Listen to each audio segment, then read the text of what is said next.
ያ እንዴ ሳምራዊት ትክክል እኮ አይደለም። ሳምሪታ ነው ይሄ እኮ ትክክል አይደለም ጋይስ። ነፃነትን እንወደዋለን፣ ሚስቱን ግን እንሰድባታለን። አይከብድም እንዴ? ልጆቿን ታሳድግ። ከኪሳችሁ ውስጥ ሰጥታችሁ ካላበላችሁ ካላጠጣችሁ ምን አገባ? ማፊ ስጋ ነው ማፊ ለንጋጋ ምናምን ምን አገባ? አንተ ይኸው ሞቶም ኖሮም እየሰራህበት አይደል? እንዴ እያሽቃበጥክ አይደለ እንዴ? ከፋም ለማም ልጆቿን እያሳደገች ነው እንዴ? አንተ በዚህ እድሜ ስጋ ማስታወቂያ እየሰራ ከጠዋት እስከ ማታ ጮማ እየቆረጥክ በአሜሪካን ሀገር ትበላለህ። ሁሉም ሰው በሚችለው ነው እንዴ? ብዙ ኢሞሽናል አልነበራትም? አና አዛሪያስ ማሳየት የማይችሉ ሰዎች እኮ አሉ። ኢሞሽናቸውን ማሳየት እኔ አሁን አስወር ነው ማሳየት አልችልም። ሀዘን ከሆነ እኔ ሙዚቃ ባዳምጥ እመርጣለሁ። ረብሻ በቃ ሀዘን ምናምን ከማይ ሙዚቃ ባዳምጥ ሞር እኔ ሀዘኔን እወጣበታለሁ። ጮክ ብዬ ማልቀስ አልችልም። ዝም ብሎ እምባዬ ነው እንጂ ሊፈስ የሚችለው። ግን አሁን ሰው መጥቶ እንደኔ ለምን አላለቀስክም ያልቀየምም። በቃ ያ ሰው ከዛ ነው፣ ይሄ ከዚህ ነው።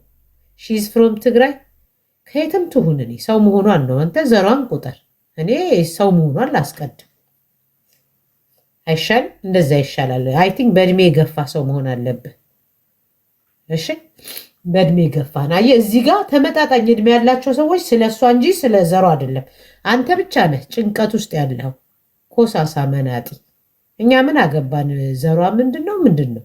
አይዶን ኬር እኮ ምንም ትሁን ሰው መሆኗን ነው የማስቀድመው። ደደብ።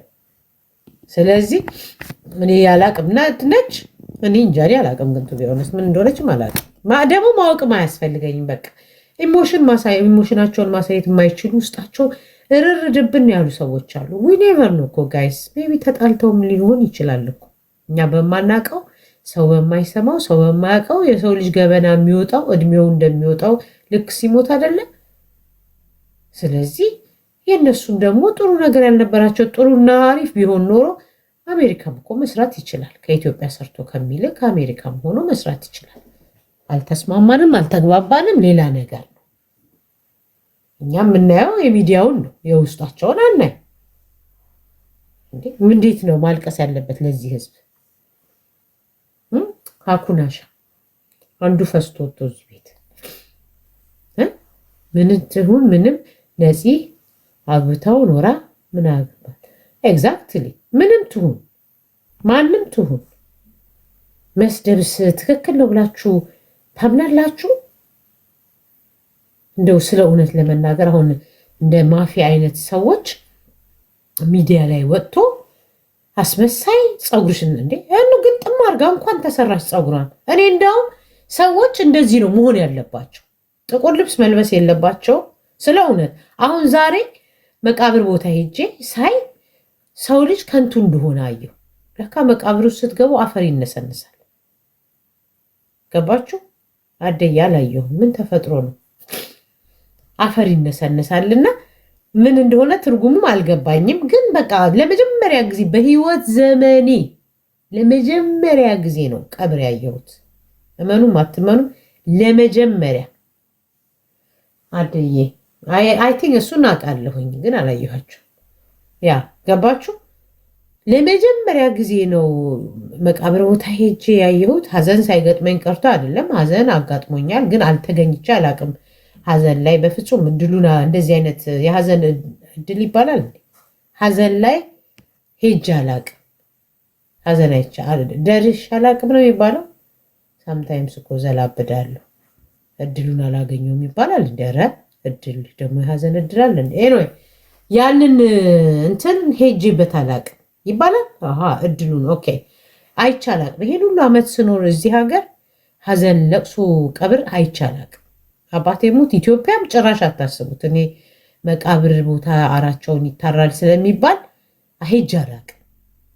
በቃ አልሄድም፣ ሄጄ አላቅም፣ አይቼ አላቅም። ለመጀመሪያ ጊዜ ነው ዛሬ ያየሁትና ትርጉም የሰው ልጅ ትርጉም እንደሌለን በቃ የለበስነው የምናረገው ምንሆነው ሁሉ ብናረግ መጨረሻችን ለካ ላፈር ነው።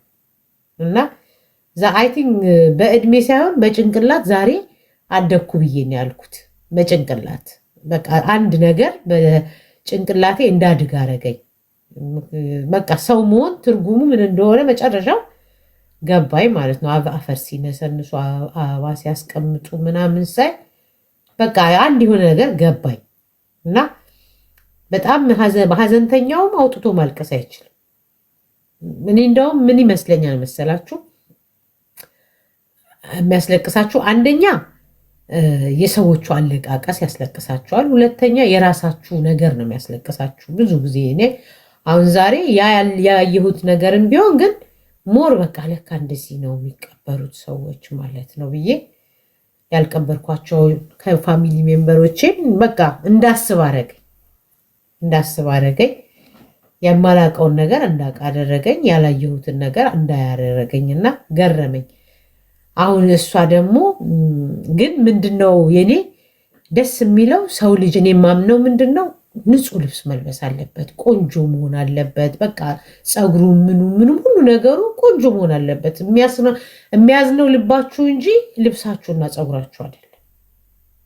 በቃ ቄስ ነው የሚባለው ሰው ሲሞት የሚያወራው ቄስ ነው መሰለኝ። የሆነ ቄስ ነገር ሲያወራ ነበር፣ ደስ የሚል አወራር ሲያወራ ነበር እና ጥቁር አትልበሱ ምናምን እያለ ሲያወራ ሰማው። ይዝራኤል ትክክል ነው፣ በጣም ትክክል ነው። እና በቃ ሰው ልጅ ኢትዮጵያ ውስጥ ሰው ሲሞትባቸው ጉስቁልቁል ይላሉ። እኔ እንጃ በጀርባ ይበላሉ መሰለኝ፣ አላቅም። በጀርባ ይበላሉ አይበሉም፣ ይጠጣሉ አይጠጡም፣ ፀጉራቸው እንዴት ነው ምናምን አላቅም። ግን አይ ቲንክ አንዳንዱ ውሸታም ነው። ዝም ብዬ ሳስበው ውሸታም ነው ብዬ ራሴ ደመደምኩኝ። ገብቷቸዋል። ምክንያቱም ሀዘን ልብ ነው እንጂ የሚሰብረው አለባበስ አለ። የእኛ ሰው ልብ ሳይሆን የሚያየው ልብስ ነው።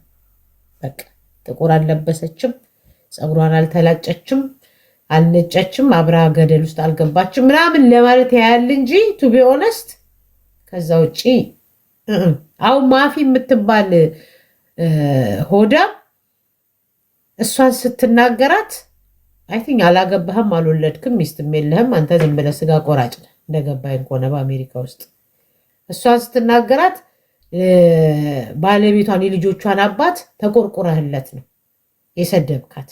ታዲያ እሱን የምትወደው ከሆነ ምንም ከፋም ለማም እሱ የልጆቹ እናት ነች አይደለ? እሱን ካከበርክ እሷንም አስመሳይ የምትላት አንተን ለማስደሰት ሚዲያ ላይ ወጣ እያለች መፈራገጥ አለባት። አይተናል እኮ ምን ካልተቀበርን ያዙ ይልቀቁኝ ብለው ሰው ሊቀበር ሲል እኮ ያለሁኝ ፊልም ላይ ምናምን አያለሁ። ያዙ ይልቀቁኝ ተብለው በእጃቸው በእግራቸው 4 ሰው 5 ሰው ይዛቸውና ሲለቋቸው ጥግ ላይ ሄደው ነው ቁጭ ብለው የሚያለቅሱት እንጂ አብሮ የተቀበረ አላየን፣ አብሮ ገብቶ አፈር የለበሰ አላየን። ስለዚህ እውነቴን ነው የምላችሁ እንደዚህ አድርጎ የሰው ልጅ ልብስ በመስበር በጣም ከባድ ነው፣ በጣም ከባድ ነው። ስለ እውነት ይሄ የምቀኝነት ነው። አፍን ዝጋ። ልጆቹ አታሳድግበት። ላትረዳት ምን ላትላት መጥተህ እንዲያስመሳይ ምናምን እንዴት አባክ ትሁንልህ? መላጣውና ትምጣ መላጣ ሁራ እንዴ! ከዛ በልቧ ተደስቶ ጭንቅላቷ ተመልጦ ነው አንተ የምትፈልገው? የምን አይነት ዘመን ሰው ነው በእናትህ? ሲያስጠላ። እንደዚህ አይነት ሰዎች በጣም ነው የሚያስጠሉኝ። እውነት በቃ እኔ ላስብላችሁ። እኔ ሴትን ልጅ አታክ የሚያደርግ ሰው እድል አትስጡ ጋይስ፣ እድል አትስጡ። ከሰማችሁኝ? እድል አትስጡ። ራሳችሁን ዳውን የሚያደርግ ሰው እድል አትስጡ። ይሄ የሁሉም ሴት ኃላፊነት ነው። ሴትን ልጅ ዳውን የሚያደርግ ወንድ ሲመጣ ሁሉም ሴት መከላከል መቻል አለበት። ሴት ስለሆነ ሴትን ስትከላከሉ አንድ ራሳችሁን፣ 2 እናታችሁን፣ 3 ሴት እህቶቻችሁን ነው ልጆቻችሁን ነው። እሷ የኔ እህት አይደለችም ብዬ ዝም ካልኩኝ ነገ የኔ ላይ ሲደርስ ደግሞ የእኛ ልጅ አይደለችም ብላችሁ ነው የምታልፉት። ለምን ሴት በሴት አትደራደሩ። አስወር ነው የምላችሁ። ወንዶቹ ናቸው ሚዲያ ላይ ብዙዎቹ ደፍረው እንኳን ወንዶች ይደግፏቸዋል። ምን አባቱ አሷናታ ታዲያ እዛ መታበት ነው፣ ጠጥታ ነው፣ አስተኝታው ነው፣ አሳስታው ነው፣ እሷ ባትመጣ ኖሮ ብለው ነው እንጂ የሚያስተካክሉት የእሱ ምናምን አለ። ሴትን ግን ይቀጠቅጣሉ። እኛም ደግሞ ወንድን መጥላት ሳይሆን ሴትን ሰፖርት ማድረግ የእያንዳንዶቹ ግዴታ ነው። ያ እሱ የፈለገው በቃ ፍርጥ ምናምን እንድትል እንዴ በቃ እንዳለቃቀሷ እንደራሷ ነው። ውስጧ ነው የሚያውቀው፣ እኛ አናውቅ።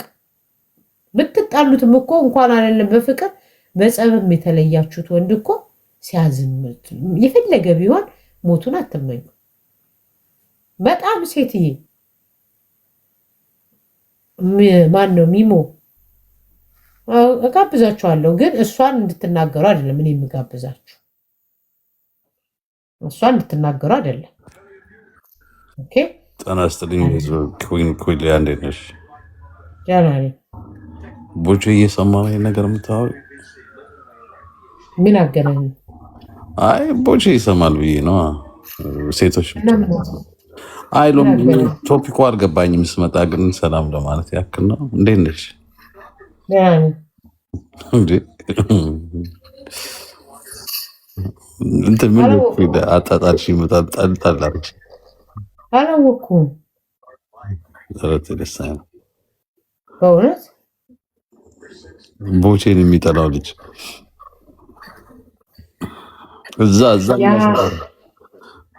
እዛኛው ሰፈር ያ